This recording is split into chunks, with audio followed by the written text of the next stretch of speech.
మర్నాడు అయిష్టంగానే బయలుదేరింది వాళ్ళతోటి. మధుమూర్తి డ్రైవింగ్ సీట్లో కూర్చున్నాడు. వెనక విమల, మూర్తి కూర్చున్నారు. మగవాళ్ళిద్దరూ ముందు కూర్చుని ఆడవాళ్ళిద్దరినీ వెనక సీట్లో కూర్చోమనక ఈ కూర్చోవడమేమిటో విసుగ్గానే మధుమూర్తి పక్కన కూర్చుంది సుధ. విమల, మూర్తి కబుర్లు వింటూ లోకాన్నే మరిచిపోయింది. మధుమూర్తి మాటిమాటికి సుధ ముఖంలోకి చూసి నవ్వుతూ ఏవేవో కబుర్లు చెప్తూనే ఉన్నాడు. తోట కొంచెం దూరంలో ఉండగానే అదిగో అదే మా తోట అంటూ సుధకి చూపించాడు మధుమూర్తి. ఆ తోట అందంగా సుధ కళ్ళకి విందులు చేసింది. పెద్ద కొబ్బరి తోట, మధ్యలో అందంగా ముద్దుగా ఉన్న డాబా ఇల్లు. విమల తండ్రి వెంకట్రావు గారు ఆ తోట చూడ్డానికి వెళ్ళినప్పుడల్లా ఆ ఇంట్లోనే చల్లగా విశ్రమిస్తుంటారు. కావాలని ఆయన ఆ ఇల్లు తోట మధ్యలో కట్టించారు. తోటకి కాపలా ఉండే వీరయ్య, అతని భార్య అయ్యగారి చలం వల్ల అక్కడే ఒక పాక వేసుకుని ఉంటున్నారు. ఆ డాబా ఇంటి తాళాలు వేరే దగ్గరే ఉంటాయి. రోజు తాళం తెరిచి ఇల్లంతా ఊడ్చి మళ్ళీ తిరిగి తాళం వేస్తుంటుంది వీరయ్య భార్య.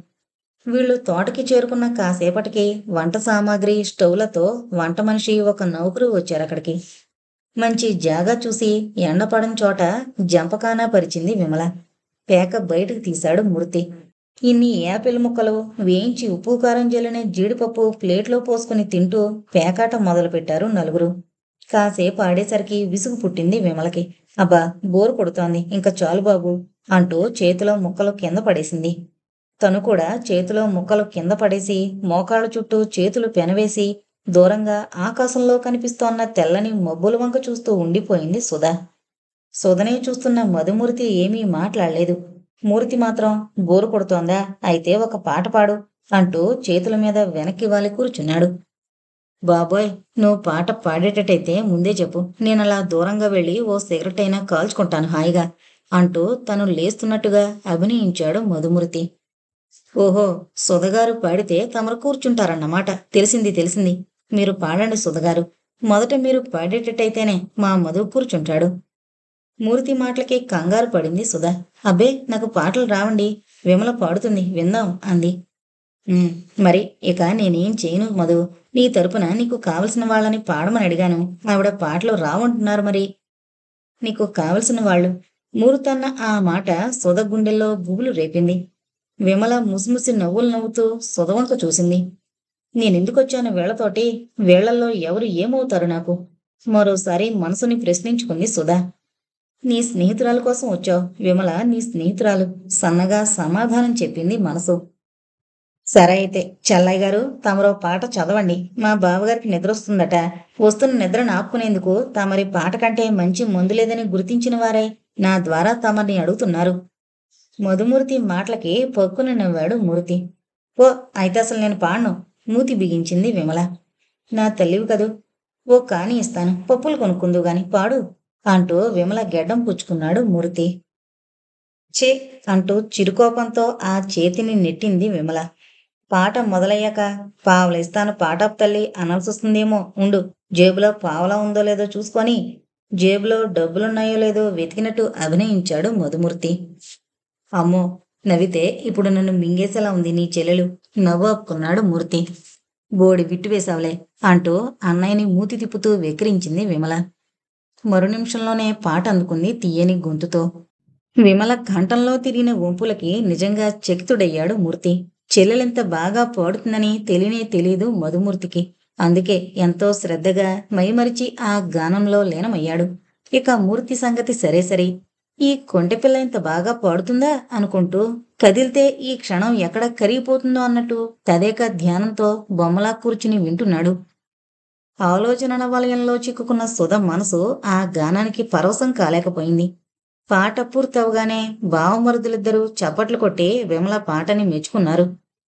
మీరిద్దరింత పొగుడుతున్నారు కాని నా ప్రాణసఖి బావుంది నీ పాట అంటూ ఒక ముక్క అనదే చిరుకోపం ప్రదర్శించింది విమల. ఓ, సుధగారు ఎందుకైనా అలిగారేమో. మధు, నువ్వావిడ అలక తీర్చు, మేము రంగ నుండి నిష్క్రమిస్తాం అంటూ జవాబు కోసం ఎదురు చూడకుండా విమల చేతిని అందుకొని లేచాడు మూర్తి. తమ ఇద్దరి గురించి మూర్తి ఉన్నదానికంటే ఎక్కువగా ఊహించుకుంటున్నాడన్న సంగతి ఆ మాటతో తెలిసిపోయింది మధుమూర్తికి.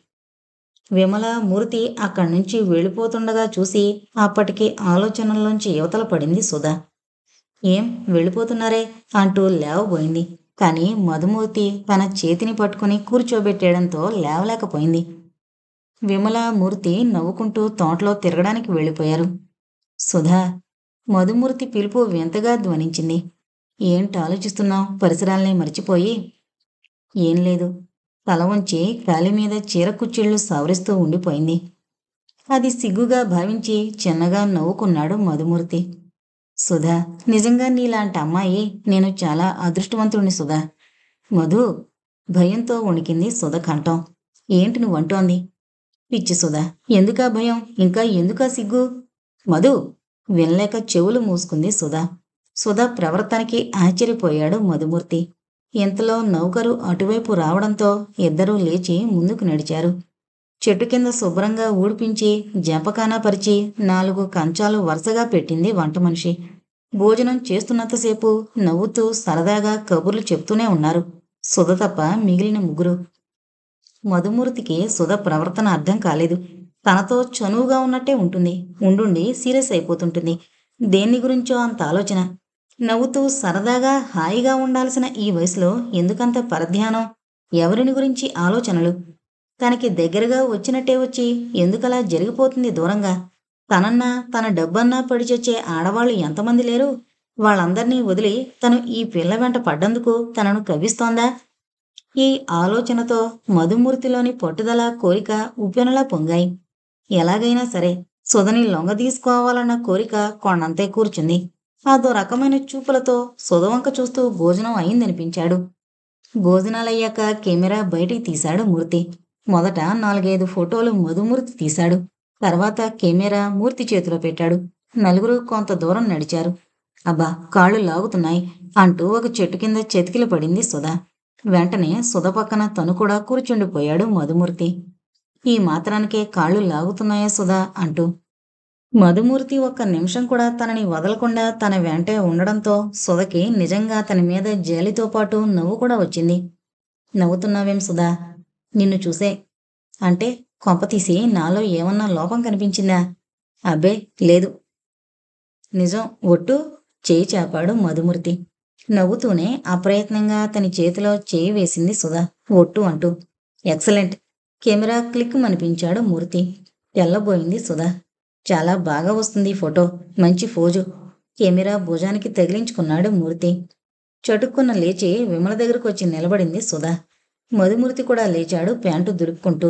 కాసేపు మళ్ళీ పేకాట, కాసేపు వేరుశనక్కాయలు ఒల్చుకుని తింటూ కబుర్లు చెప్పుకోవడం, మరి కొంచెం సేపు తోట నలుమూలలా తిరగడంతో సాయంత్రమైంది. కొబ్బరి బొండాలు కొట్టించుకుని ఒక్కొక్కళ్ళు 3-4 తాగారు.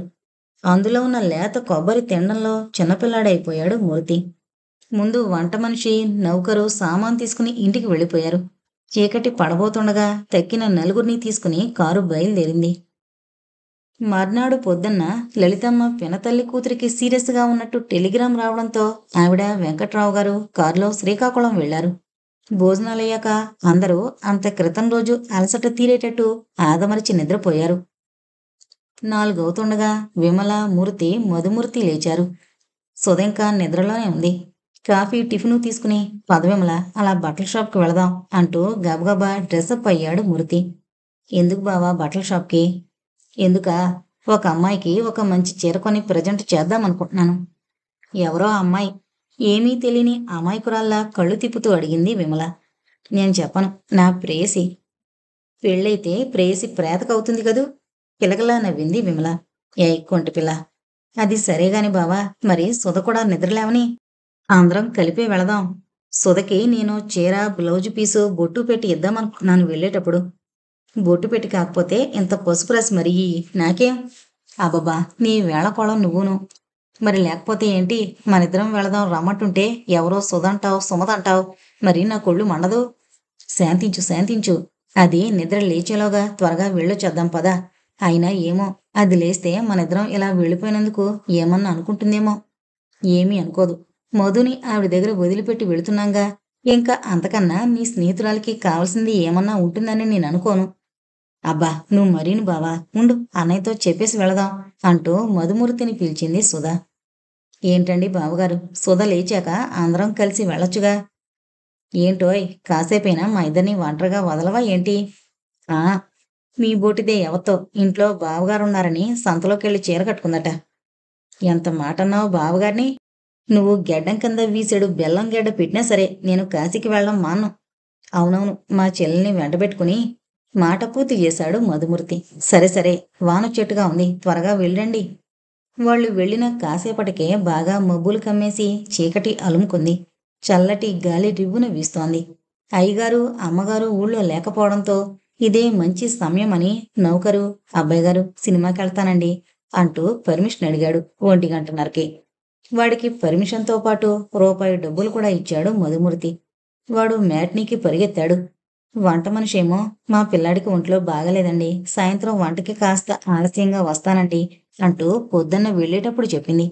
ఇక ఇప్పట్లో వచ్చి తలుపు తట్టే వాళ్ళెవరూ లేరు. ఇంత ఇంటికి నిద్రపోతున్న సుధా, మెలకువగా ఉన్న తను మిగిలారు. కాసేపటికి అటు ఇటు తెచ్చాడి వీధి తలుపు గడియవేసి చివరికి ధైర్యం కూడదీసుకుని సుధ నిద్రపోతున్న గదిలో మెల్లగా అడుగు పెట్టాడు. శబ్దం చేయకుండా మంచం దగ్గరికి నడిచాడు. వంగి సుధ ముఖానికి ముఖం చేర్చి వీపు మీద చేయి వేశాడు. అంతే, చటుకున మెలకు వచ్చింది సుధకి.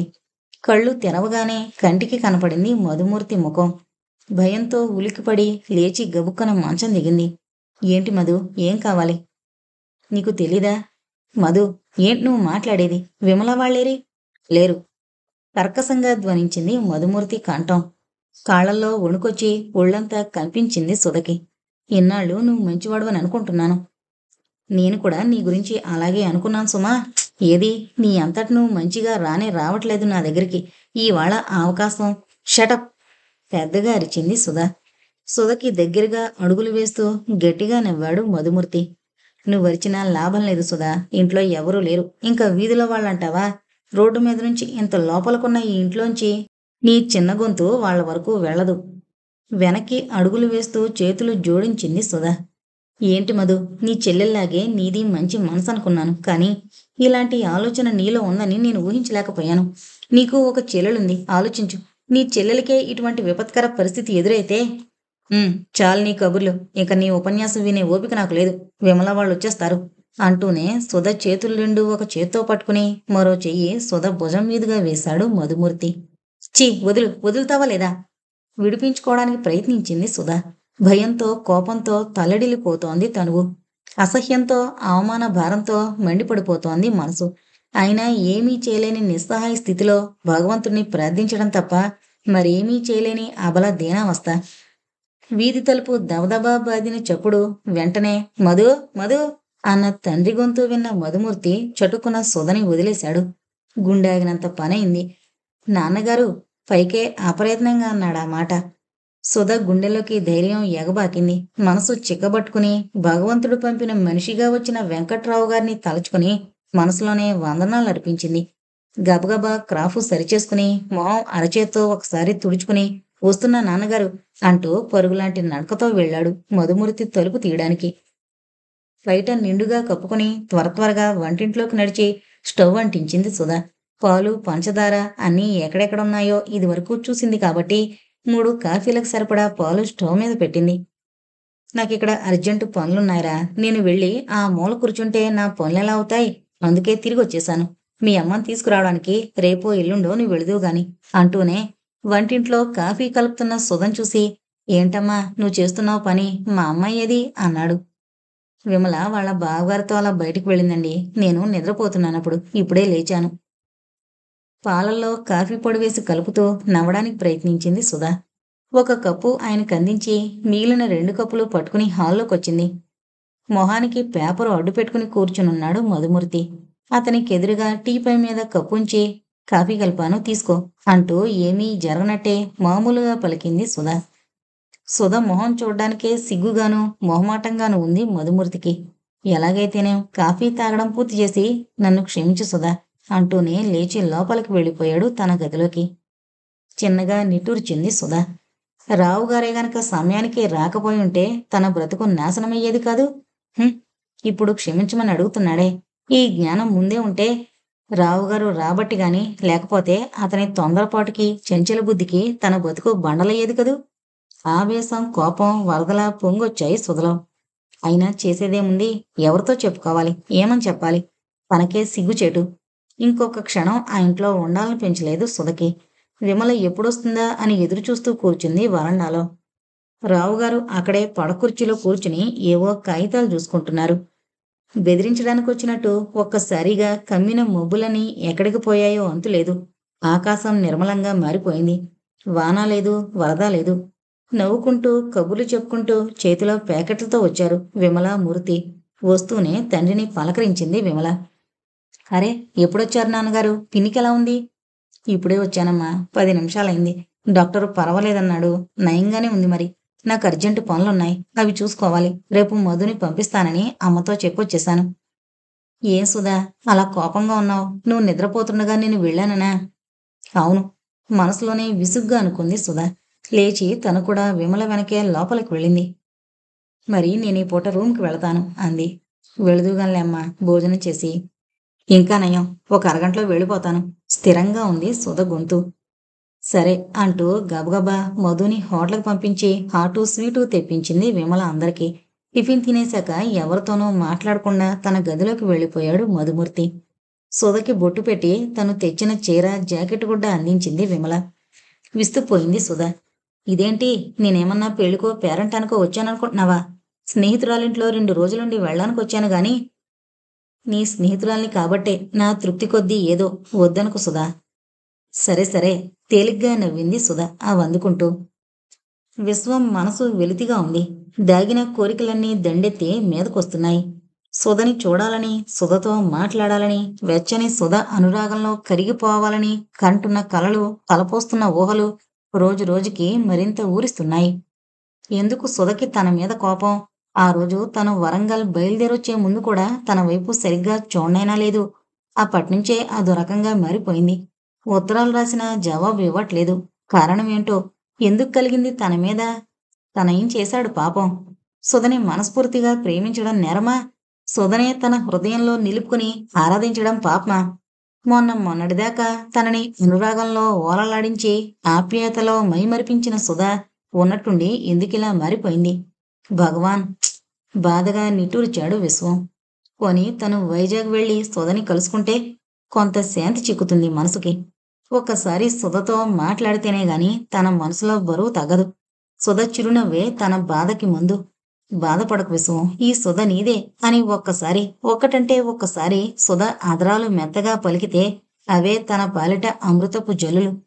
అంతకంటే తన జీవితానికి కావలసిందేముంది? ఎక్కడ లేని చైతన్యం వచ్చింది విశ్వంలో. హుషారుగా లేచి బట్టలు మార్చుకున్నాడు. తన చిన్న సూట్ కేసులో 2 జతల బట్టలు వేసుకున్నాడు. గదికి తాళం వేసి పార్వతీశం గారి దగ్గరికి నడిచాడు. ఆయన ముందు గదిలో ఏవో కాగితాలు చూసుకుంటూ కూర్చునున్నారు.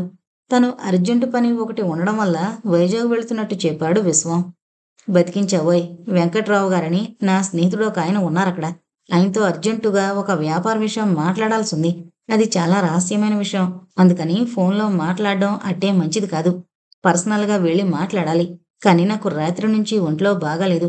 ఇప్పుడు టెంపరేచర్ 101 ఉంది. మరి ప్రయాణం చేసే ఓపిక లేదు. ఏం చెయ్యాలా అని ఆలోచిస్తున్నాను. ఎంతలో నువ్వు వచ్చావు. సరే, ఎలాగూ ఆ ఊరు వెళ్తున్నావు కాబట్టి నేను ఉత్తరం రాసిస్తాను. శ్రమ అనుకోకుండా అది వెంకట్రావు గారికి అందజేస్తావా? ఆయన అడ్రస్ నీకు రాసిస్తాను. వారిల్లు కనుక్కోవడం కష్టం కాదులే. ఎవరినడిగినా చెప్తారు. తప్పకుండా ఇస్తాను. మీరా ఉత్తరం మీద రాసివ్వండి. ఇంకా ట్రైన్కి టైం ఉందిలేండి అంటూ ఆయనకి ఎదురుగా కూర్చున్నాడు విశ్వం. వెంకట్రావు గారికి ఉత్తరం రాసి మడిచి కవర్లో పెట్టి విశ్వానికి ఇచ్చారాయన. సరస్వతమ్మతో కూడా వెళుతున్నానని చెప్పి బయలుదేరాడు విశ్వం. హాస్టల్కి వెళ్లే దారిలోనే వెంకట్రావు గారి ఇల్లు ఉండడం వల్ల ముందు ఆయనకి ఇవ్వాల్సిన ఉత్తరం ఇచ్చేసి గబగబా అక్కడి నుంచి హాస్టల్కి వెళ్లి సుధతో ఎక్కువసేపు కూర్చుని కబుర్లు చెప్పుకోవచ్చునని దారిలోనే ఉన్న వెంకట్రావు గారింట్లో అడుగు పెట్టాడు ముందు. వరండాలో ఉన్న విమల ఎవరు కావాలి అంటూ ఒక అడుగు ముందుకు వేసింది. వెంకట్రావు గారు ఉన్నారా? సందేహంగా చూశాడు విశ్వం. ఉన్నారు, రండి కూర్చోండి. హాల్లో కుర్చీ చూపించింది విమల. మరో 2 నిమిషాల్లో వెంకట్రావు గారు లోపల నుంచి వచ్చారు. విశ్వం తనని తను పరిచయం చేసుకున్నాక జేబులో నుంచి పార్వతీశం గారు రాసిచ్చిన ఉత్తరం తీసి ఆయన ముందు పెట్టాడు. ఆయన అది పూర్తిగా చదువుకుని, ఇప్పుడే 2 నిమిషాల్లో దీనికి సమాధానం రాసిస్తాను అన్నట్టు, మీ సామాను ఏమైనా ఉందా? మీరీ పూట భోజనం ఇక్కడే అన్నారు. అబ్బే వద్దండి, నాకు అర్జెంటు పనుంది, వెళ్ళాలి త్వరగా అనేశాడు విశ్వం. అలాగా, సరే. ఆ అమ్మాయి విమల, ఇతనికి కాఫీ తెచ్చిపెట్టమ్మా అంటూనే ఆయన తన గదిలోకి వెళ్ళాడు. విమల కాఫీ టిఫిన్ ప్లేటు తీసుకొచ్చి విశ్వం ముందు పెట్టి తీసుకోండి అంది. ఎదురుగా బల్ల మీదున్న ఆల్బం తిరగేస్తూ టిఫిన్ ప్లేటు చేతిలోకి తీసుకున్నాడు విశ్వం. విమల అక్కడే కొద్ది దూరంలో నిలబడి విశ్వాన్ని పరీక్షగా చూస్తోంది. పేజీలు తిరగేస్తూ ఒక్కొక్క ఫోటోయే చూస్తున్న విశ్వానికి కాళ్ళ కింద భూమి కంపించినట్టయింది. ఒక్కసారిగా ఆల్బంలోని ఆ ఫోటో వంక అలాగే చూస్తుండిపోయాడు రెప్ప వాల్చకుండా. ఏంటి అంతసేపు అంత తీక్షణంగా చూస్తున్నాడు? ఏ ఫోటో అయ్యుంటుందది అని మనసులోనే అనుకుంటూ దగ్గరగా వచ్చి ఆల్బంలోకి చూసింది విమల. తనది చనువుగా కలుపుగోలుగా మాట్లాడే స్వభావం కావడం మూలాన ఆ ఫోటో పరిచయం విశ్వానికి చేసింది. ఆ అమ్మాయి నా క్లాస్మేట్ సుధండి. అతను మా అన్నయ్య మధుమూర్తి. సుధా, మధుమూర్తి ఆ రోజు తోటలో కూర్చున్నప్పుడు మూర్తి తీసిన ఫోటో అది. చిలిపిగాను కొంటెగాను సుధ కళ్ళలోకి చూస్తున్నాడు మధుమూర్తి. నవ్వుతూ అతని కళ్ళలోకి చూస్తోంది సుధ. సుధ చెయ్యి అతని చేతిలో. విశ్వానికి మైకం కమ్మినట్టయింది. ఆ ఫోటో తప్ప మరేదీ కళ్ళకి కనిపించడం లేదు. గుండెల్లో గుణపాలు దిగుతున్నాయి. సుధ ప్రవర్తనకి కారణం అర్థమైపోయినట్లు అనిపించింది. మీకు తెలుసా అండి సుధా? విమల ప్రశ్నకి తడబడుతూ అబ్బే లేదు అనేశాడు అప్రయత్నంగా. ఇంతలో వెంకట్రావు గారు తను రాసిన ఉత్తరం తీసుకొచ్చి విశ్వం చేతికి అందించారు. మనసులో లేని విశ్వం ఆ ఉత్తరం అందుకుని వెళతానండి అంటూ గబగబా అడుగులు వేశాడు. అరే, టిఫిన్ పూర్తిగా తీసుకోనే లేదు, కాఫీ అసలు తాగనే లేదు. తెల్లబోయి చూస్తూ అంది విమల. ఆ మాటలేవీ వినబడలేదు విశ్వానికి. చిత్రమైన మనిషిలా ఉన్నాడే. సన్నగా తనలో తనే గొణుక్కుంది విమల. అబ్బా, నీ అందాన్ని ఏమని వర్ణించను? ఏమీ వర్ణించనక్కర్లేదు. నోరు మూసుకుని కూర్చుంటే చాలు. నిజం సుధా. ఏం నిజం? కనుబొమ్మలు కదిలించింది సుధా. అదే, నువ్వెంత అందంగా ఉంటావని. అందుకే ఆ రోజు ఆ అబ్బాయి ఆల్బంలో ఉన్న నీ ఫోటో అంతసేపు కన్నరపకుండా చూశాడు. ఎవరా అబ్బాయి? ఏమా కదా? కుతూహలంగా విమల కళ్ళలోకి చూసింది సుధా. మా నాన్నగారి ఫ్రెండ్ ఒక ఆయన వరంగల్ నుంచి ఏదో అర్జెంటు ఉత్తరం ఒకటి ఒక అతని చేత పంపించారులే. ఆ రోజు అతను బల్ల మీద ఎదురుగా ఉన్న మా ఆల్బం తీసి చూస్తూ సరిగ్గా నీ ఫోటో వచ్చేసరికి మరి పేజీ తిప్పలేదు. ఆ ఫోటో అంతకు ముందు రోజే ఆల్బంలో పెట్టాను, అంటించలేదు. రెప వేయకుండా ఎంతసేపు చూశాడనుకున్నావు నిన్ను? విశ్వం అనుకుంటా అతని పేరు. ఉలిక్కి పడింది సుధా. పత్రపాటు కప్పిపుచ్చుకుంటూ కిటికీలోంచి బయటకు చూస్తూ యథాలాపంగా అడిగినట్టడిగింది. మీ బంధువా అతను? కాదు, ఇదేం మొదటిసారి మేమతన్ని చూడ్డం. వరంగల్లో ఎంబీబీఎస్ చదువుతున్నాడట, నాన్నగారు చెప్పారు. నీ ఫోటో అదే పనిగా చూస్తుంటే ఒకవేళ నువ్వు అతనికి తెలిసేమో అనుకున్నాను. అడిగాను కూడాను, మీకు తెలుసా అండి ఆ అమ్మాయి అని. అంటే ఏమన్నాడు? సుధ కళ్ళు ప్రశ్నిస్తూ విమల వైపు చూశాయి. తెలీదన్నాడు. మామూలుగా చెప్పేసి చేతిలో పుస్తకం పేజీలు తిరగేస్తూ కూర్చుంది. సుధ నెత్తిన పిడుగుపడ్డట్టయింది. బావా, మనసు సన్నగా గొణిగింది. నన్ను మర్చిపోయావా బావా? నేనెవరో నీకు తెలీదా బావా? హృదయం బాధగా మూలిగింది. ఈ ఊరొచ్చి కూడా తనని కలుసుకోకుండా వెళ్ళిపోయాడంటే అర్థమేమిటి? తన సాన్నిహిత్యం కోసం తప్పిస్తున్నట్టు మరి ఆ ఉత్తరాలేంటి? అంతా ఒట్టి నటన. తనని కలుసుకోకుండా వెళ్ళిపోవడం, తన ఫోటో చూసి కూడా తనెవరో తెలీదని చెప్పడం, ఇదంతా ఏంటి? హ్మ్. పిచ్చి సుధా, ఈ రోజుతోనైనా నీ బావ మనసు నీకు పూర్తిగా అర్థమైందా? ఇంకా బావ మీద ఏ మూలైనా నీ మనసులో ఆశ అనేది ఉంటే ఈ వాటితో తుడిచిపెట్టేసేయ్. సుధ మనసు కసిగా నవ్వింది. కళ్ళు వర్షించబోయే మేఘాల్లా ఉన్నాయి. మాట్లాడకుండా కిటికీ ఊచలు పట్టుకుని బయటకు చూస్తూ నిలబడిపోయింది. ఆ అబ్బాయి నీ ఫోటో రెప్పవాల్చకుండా చూశాడని చెప్పానని నువ్విప్పుడు ఆ రాజకుమారుడు ఎలా ఉంటాడో ఏంటోనని ఊహించుకోవడంలో పడ్డావా? చాలా అందగాళ్లే, అందులో సందేహం లేదు. చెవులు మూసుకుంది సుధ. కాసేపు నీ గోల ఆపుదు. నేనేం అటువంటి ఆలోచనల్లో లేను. సుధ గొంతు వణికింది ఆ మాట అంటుంటే. అబ్బో, అంత కోపమే? ఏ సరదాకేదో అంటే. మౌనంగా ఉండిపోయింది సుధ. వింతగా సుధనే చూస్తూ కూర్చుండిపోయింది విమల.